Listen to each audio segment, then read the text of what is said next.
Hi, welcome to Finglance. My name is Kiran. I'm the founder of alphakresearch.com and the creator of Finglance. Today I'm going to discuss about the future is fintech and $100 billion opportunity for India. Today we are going to discuss and I'll explain you about how fintech companies are working and what kind of technologies are going to evolve and how India is going to grab that opportunity and make $1 million opportunity. Let's get into the topic. Let's get into the today's topic.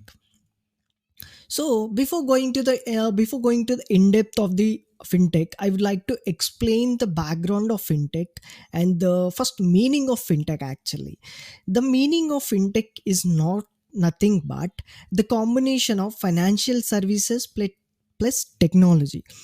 If you combine financial services and technology, it become a fintech.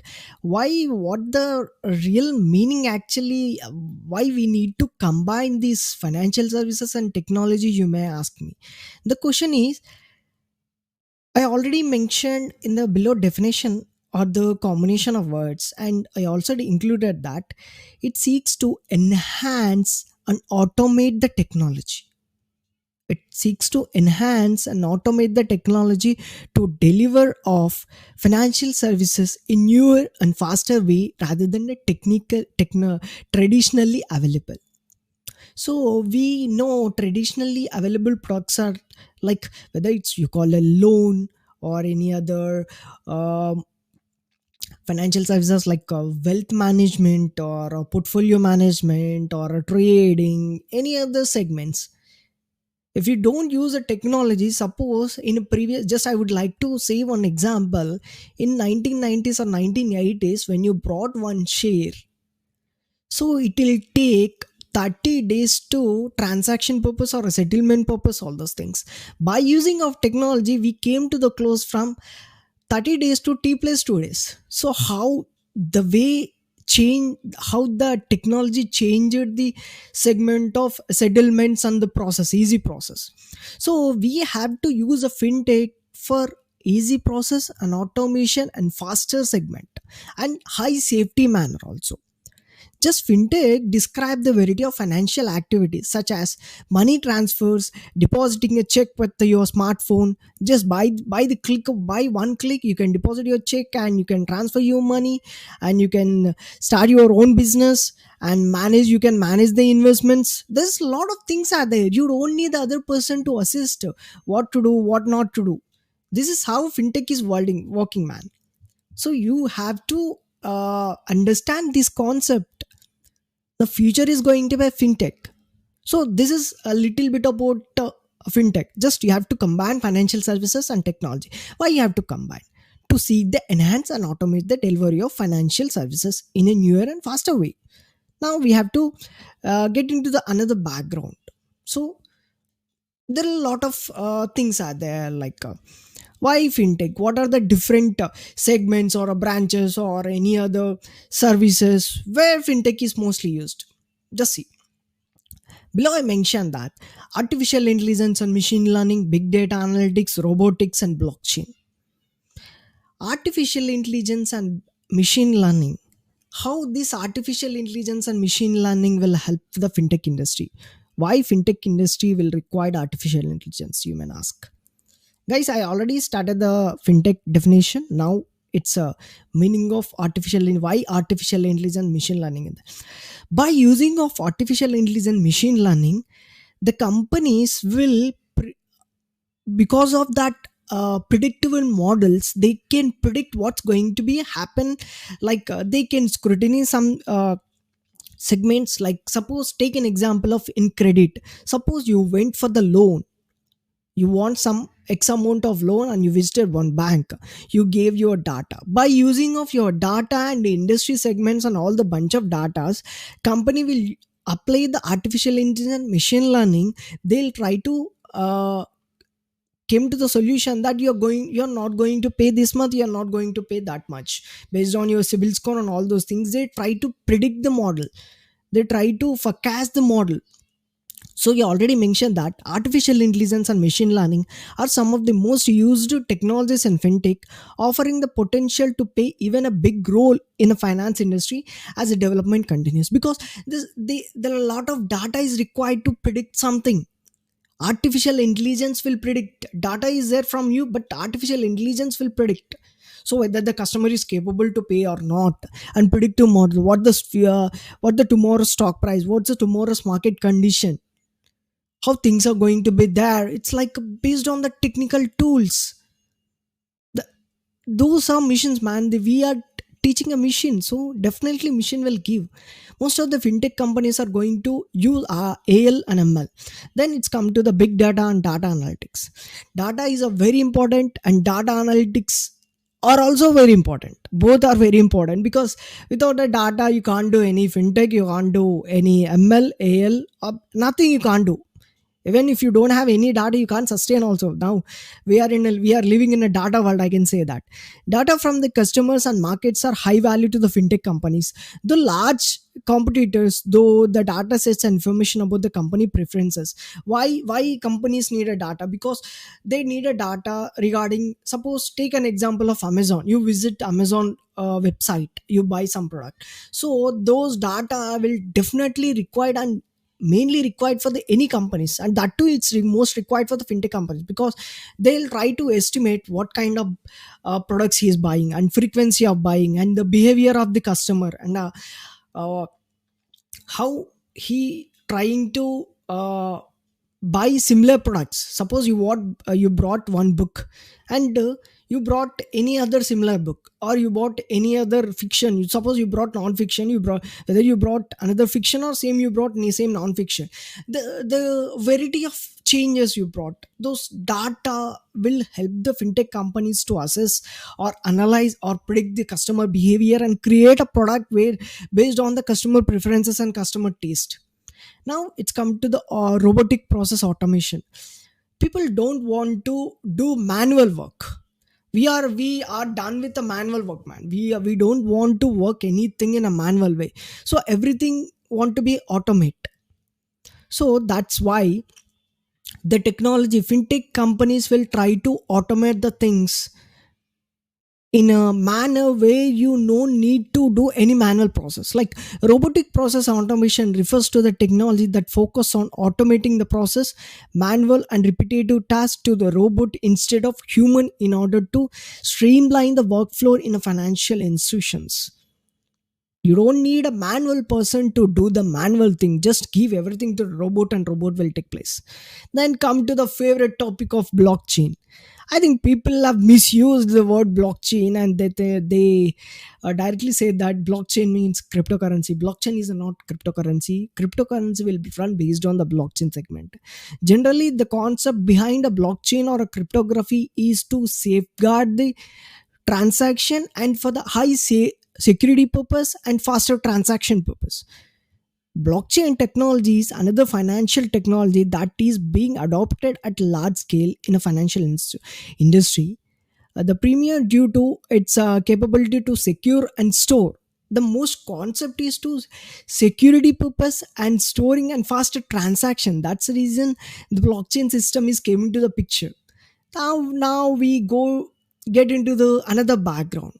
So now we completed the fintech definition, and what are the things how al, ml, big data, automation, robotics and blockchain will play. Now this is a very very important background check, I can say.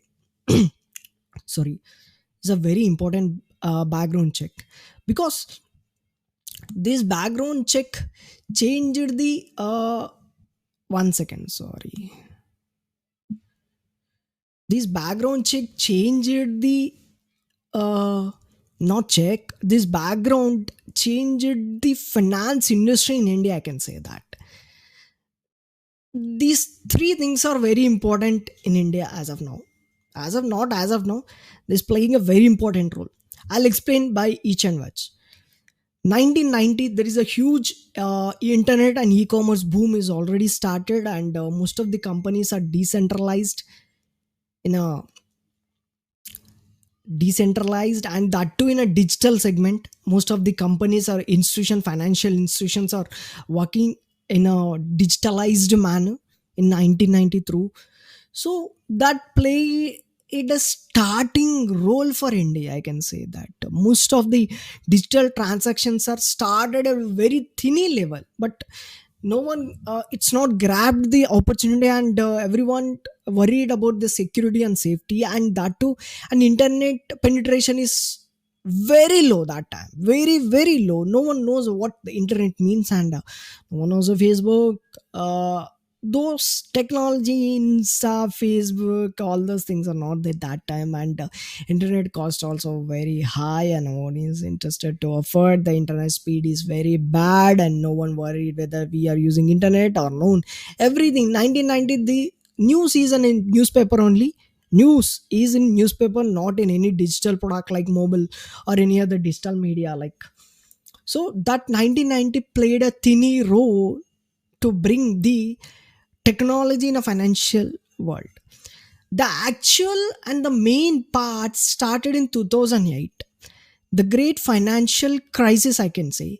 So great financial crisis 1930, I say this is also one of the great financial crisis, because they used, because of one so called FK product, swaps, options, derivatives, everything is changed that. In 2008, it it started the stepping stone, I can say it's a stepping stone for financial fintech industry or financial services in digital era. Yes, it's a stepping stone, because in 2008 everyone knows that there is a financial crisis. So after the financial crisis, or during the after the completion of financial crisis, and everyone lost their job, and they lost the money, and they lost the trust in banking system. Yes, is a backbone of blockchain, Bitcoin, cryptocurrency, Ethereum, blah blah blah things. It's a backbone. 2008 financial crisis is a backbone, and played a very important role for currently what we are seeing, the currencies, metaverse, uh, digital land, NFTs, and all those things. After the 2008, people lost trust in banks and financial institutions. They worried that where can I secure my money, and the faster transactions also. Because if I transfer my money from my bank account to my friend's bank account, this banks are taking financial transaction fee are very high, man. If I'm not, I still remember that in 2017 MIT started the separate page for blockchain. In that they released one research paper by saying that year, just transaction fee whole world collected, it's around 2 lakh rupees. Sorry, not 2 lakh rupees, it's 2 lakh dollars. It's a transaction fee, it's a 2 lakh dollars. It's not a simple, man. Even first time after reading a new research paper, 2 lakh dollars, man, just for the transaction, just for the transaction purpose, the whole world spent. Then the guy came, Satoshi Nakamoto, the guy came. So he published one white paper or cryptography. The heading is Bitcoin P2P electronic cash system. In blockchain segment, he published that paper. So the paper is 9 pages only, but it created and changed the financial industry. That too in a transaction or digital currency. It's changed and made of so many billionaires and millionaires. Everyone, I can say that without a Bitcoin word, there is a newspaper right now. Without a Bitcoin or cryptocurrency word, from 1 year onwards, there is an any without any newspaper. Without Bitcoin or cryptocurrency word, there is a new newspaper from 1 to 2 years onwards. It changed the fate of uh, financial transaction, and for security purpose and safety purpose. Then okay, every It started the thin steps, more than the thin step, double thin steps it started. Now it came to the picture. It's not impacted in India. 2008, what are the Bitcoin or blockchain? No one knows. In 2008 and October 31st, Satoshi Nakamoto published or written a white paper called Bitcoin P2P cash collection system. No one knows. We will get information in a very, after so many days. That's how things will work there. Now it came to the situation of 2016. One of the mind-blowing, important, crystal, demands fied, strategically changed the fintech, or started the fintech industry in India. 2016 is a starting, I can say, founding year of the fintech industry in India, because Honorable Prime Minister at 9 o'clock he announced that आज रात 12 बजे से लेकर 500 rupee notes and 1000 rupee notes are banned. So most of the transaction will took place based on the 500 rupee notes and 1000 rupees notes only.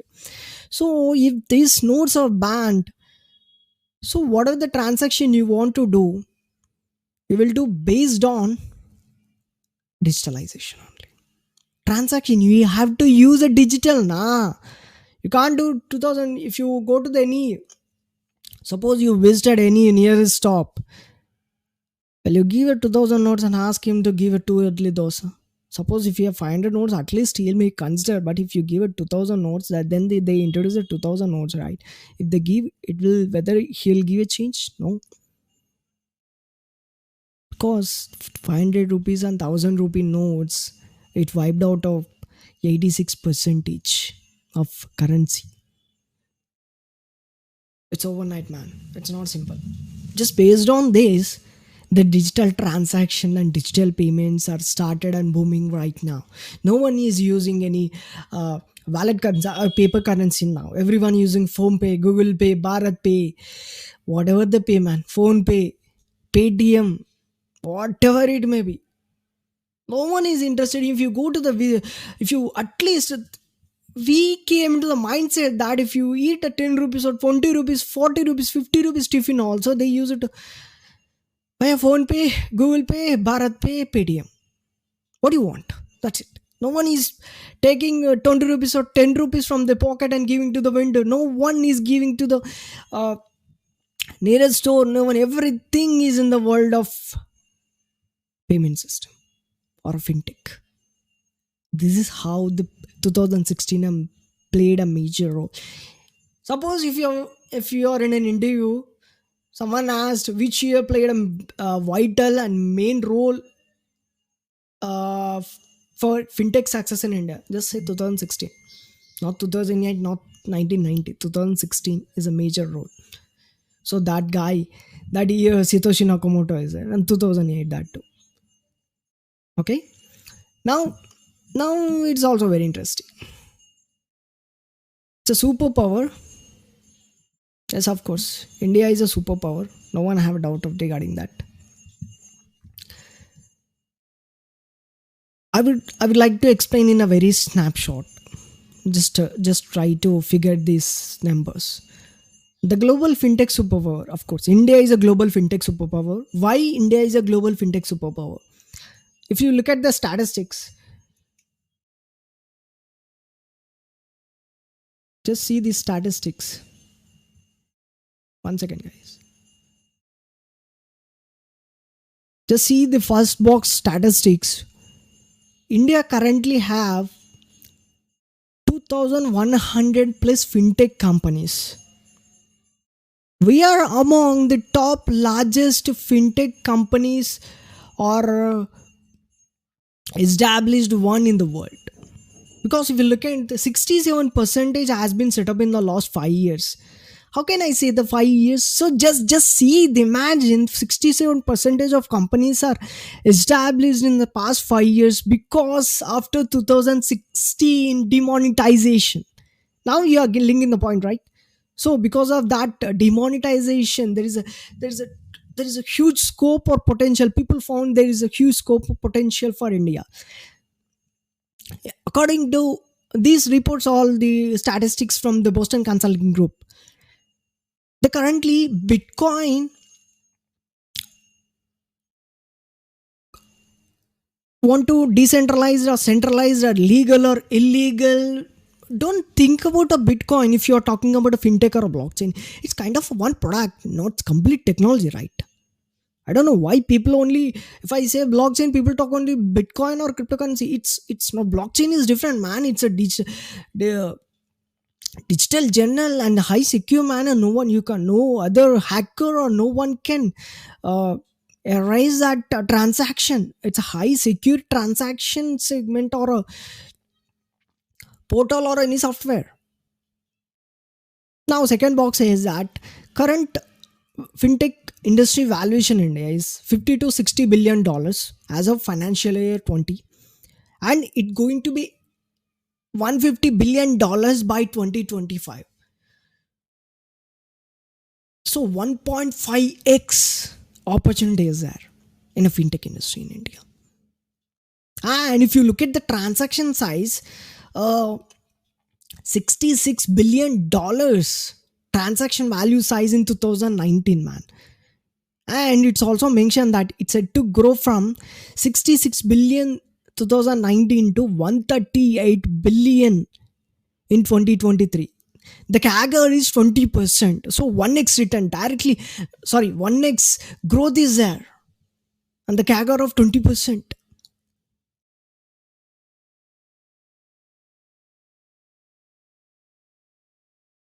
One second, guys. Just I would like to explain.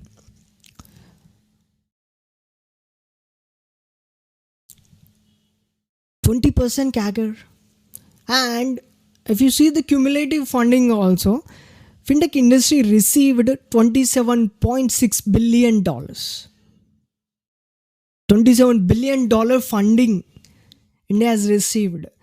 Just see the why people or why angel investors or why any venture capitalists will provide funding for any startups, because if they found is there in a future industry growth is there, then only they'll fund. And another thing very important in the fifth box, just see the 24.57 CAGR of fintech market sizing by 2025. Compound annual growth rate that to 25%, roughly around 25%. It's not a joke. And growth, 25% growth in number of deals from 2000 2021 half yearly as compared to 2008 half. I mean half year. 25% is increasing in the deals. And it would have been more if COVID is not there. And the CAGR in a digital payment transaction from financial year 1990, financial 90 to 21, 37 percentage growth in a digital payment transactions. How Bharat Pay became a $1 billion unicorn company in a very short span, because of financial transactions are in a digital mode. No one is using the money no one is using their own pocket money or money from pocket to transfer the fund. No one is using, everyone using a digital to transfer the fund, not on a paper money. And another thing is highest expected ROI of financial projects globally, 29% return on interest. Man, this is awesome, man. Wow, how this is a reason I India is going to be a kick in, yes, India is going to be kick the other countries in a fintech. We are going to be a global leader in a financial technology. Why? Because there are a lot of statistics are there from the Bloomberg, and I'm going to cut short in a very simple manner and very simply.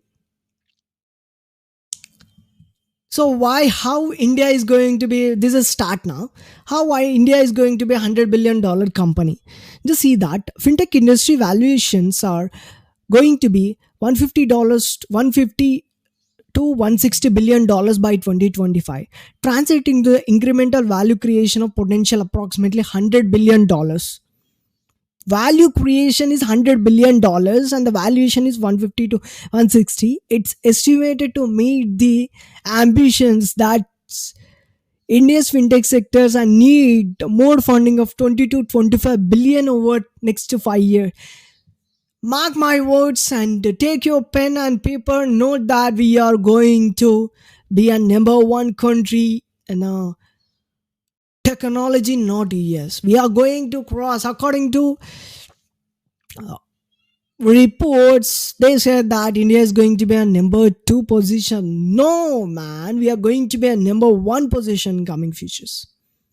Because the technology only the revenue generation and job opportunities, startups, technology utilization, innovation, infrastructure, artificial intelligence, robotics, whatever the skills labors are there, and we have policies that where they can change it, the system and the process it make into the process, like large addressable demand, India's significant financial value pools and corporate, the fast growing digital adoption have been a key determinant fintech success. We are came into the in this budget also, it came that digital classrooms. So man, everything in a digitalized world, we are going to step our footstep into the digitalized world. Just patience is required and funding is required. And the second box is a big shift initiative, because it's a Indian world leading digital infrastructure, Aadhaar, UPI, GST, UPI. If I talk about the UPI, other countries are worried because of our UPI software or a protocol or other transaction process, because they don't know how to cope up with the UPI. They're worried we lose a market share. But we are going to kickstart our India fintech industry. And enabling regulatory environment has helped power Indian fintech innovation. Yes, of course. Regulatory based on the demand, based on the movement, regulators are changing their position into the different segments or different process they are changing. So it's a very added and very value added point. Now it's coming to the investment ecosystem. India's investment ecosystem is vibrant and venture capital and angel investment sense, backed by the market depth in the growth of stable capital, has ensured the funding to the visible of viable of fintech companies, because viableness is very important. Viable in whether the company is going to sustain in the future or not, whether it's going to be well viable or not. Starting a fintech company idea is good, but there is a lot of processes there. But the angels found that Indian fintech industries are viable, and I think 3 months back I've read a report from the CB Insights. I've looked into the top 20 fintech companies. Indian fintech companies are on top 5. देश बढ़ रहा है. I'm very happy while saying this, because opportunities and job opportunities or startups on entrepreneurs or skill utilization, blah things, everything will be utilized, right? If one industry is growing, every industry, in that in a fintech. So the next, how can I say the $1 billion opportunities? This is the biggest and most important point of Indian opportunity is that technology talent pool. India's strong STEAM. The STEAM means science, technology, engineering, and mathematic orientation. Nowhere in the world you will find engineering graduates like in India. If you just take a stone and throw on someone, he's an engineering guy in India. In the sense, he studied engineering, because engineers are great. I'm not an engineer guy, but in that too, I can say from Andhra Pradesh and Telangana, just take a stone and throw on a person. He'll say, just ask, "Are you studied engineering?" He said, "Yes, of course, I studied in engineering, irrespective of stream, whether CSE or triple A or anything." But he studied engineering. So we have a very high talent pool and young talent pool, young mind pool. They are going to innovate the new technologies. let's get into the let's get into the research or statistics.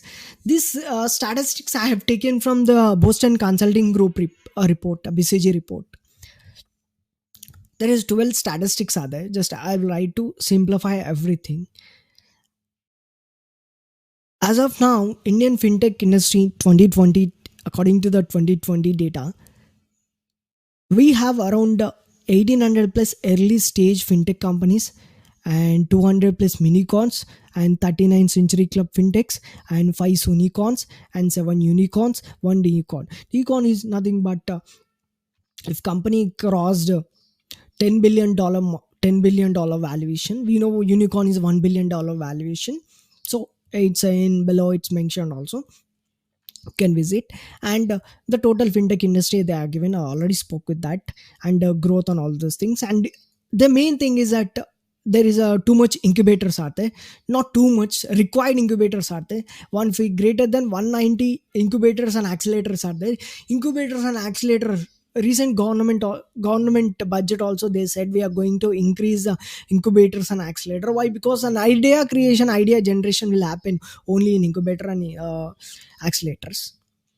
So then, India among the top five fintech investment destinations. If you compare 2019 and 2020, we are in 2019 we are the third largest fintech investment destinations, and now in 2020 we are the fifth largest. 2020 I can say that this data will dip due to the COVID. And if you compare any other segments, we are in a growing base. And how impact of digital payments and brokerage in India, comparison of UPI and other digital payment modes. You can look at this digital payment modes and how things will change the first lockdown due to. So just see this, 1 second, just see this, just see this. There is a growth in a UPI transaction, or after the first lockdown due to COVID, and where they increased, it's a 3x percentage, 3x, I mean 300 percentage growth in UPI transactions. So, and we can say, I can say that COVID-19 also helped the fintech industry, and that to accept banks, because they have to collect the EMIs from the customers, and that to EMI, so many collection rate is drastically decreased because of COVID-19. And but the UPI transactions, and comparing to the credit card, debit card, and wallets, the UPI transactions are increased by 3x percentage. And comparison of fintech market share in a brokerage, a fintech and fintech company, uh, just see the March 2021 December. So non fintech companies are high brokerage market share in 2020, 21 March, and compare December 21, the fintech double changed the just it's changed their position from 2000 March 21 to December. So now fintech company brokerage market share of brokerages for the fintech companies 57 percentage. Like fintech companies like the Zero also fintech company, small case also fintech company. Yes, how small case also fintech company, Kubera also fintech company, Grow also fintech company, Upstock also, it's a fintech company. They're using the technology, man. They don't want to use a traditional method. So they have changed. And Indian large addressable demand. So number of Indians with the internet access and average tariff per GB. I can say that, and we have to say thanks to Geo. Because of Geo, the India started using high speed, high data with low fee. Because of Geo only, the TikTok is increased and Insta is increased and all those thing company. I think because of Geo, these companies increase their market share, valuation, potential, growth, revenue. Yes, of course. And if you see the second box, sizable value pool exit across the segments. So currently the payments are average size is 379, but we are at 24. Just there it'll started, right? It'll started, it will grow in a very high growth manner. So now, guys, I'm giving a very important statistics. It's a high level statistics. Investment ecosystem, mostly it will funding based on the investment deals, and the Indian investment deals are very strong. And if you see the 2020, the VC deals and all those counts are increasing. The fundings also very, there is no need to worry for a funding in a fintech ecosystem in India. Then India has the largest number of STEAM graduates. Just compare, just see, in a millions, 2.7 million are STEAM graduates in India. But if you compare the United States, there is number is zero point 0.7, and UK is zero point 0.2, and Germany 0.1. And India has a cost advantage. It's suppose if you want to build a one app with the 1x amount, you can build the app. But same app, if you want to build in United States, you need to pay 6x amount, and it's 4x in UK and 4x in Germany. So we have a cost advantage also. Utilize this and make sure everything will change, or everything will work. So we have a cost advantage also, so don't worry, we are going to be $100 billion company. And I already explained the statistics. So this is one of the main and most important statistics, I can say. The growth and significant growth in payments and alternative lending, insurtech, SaaS, and wealth tech. There is a 2x growth in alternative lending, and 3.5x growth in insurtech, and 3x growth in SaaS, and 4x growth in wealth tech and brokerage. Wealth tech and brokerage have highest growth potential, but their estimated and actual size of investments are very low compared to the alternative lending one. But the growth, everything is a growth in India. Estimated growths are very high, and every mentioned segments are more than 100, I mean 1x or 2x, more than 2x, I can say that more than 2x and more than 3x growth rates are there. So job opportunities on fintech are going to be uh, like a best investment opportunity in 2020 in a March. How every investor utilized the March 2020 crash because of COVID-19. Suppose if you brought a Tata Elixir at that time, now you are able to uh, receive a return of a 9x or 10x. Same kind of a growth is there. This is started. So enjoy. You have to cope up with the skill. I'm telling about the people who are interested to get a job in a fintech. There's a plenty of opportunities there, and the growth rates also very high. You have to start increasing your skills. And whether you want to work in a alternative lending, insurtech, and SaaS, and wealth or brokerages, their growth rates are very high, and it's more than 1x and 2x. Just in a payments also, the funding is required, funding is there, and the growth is exceptional.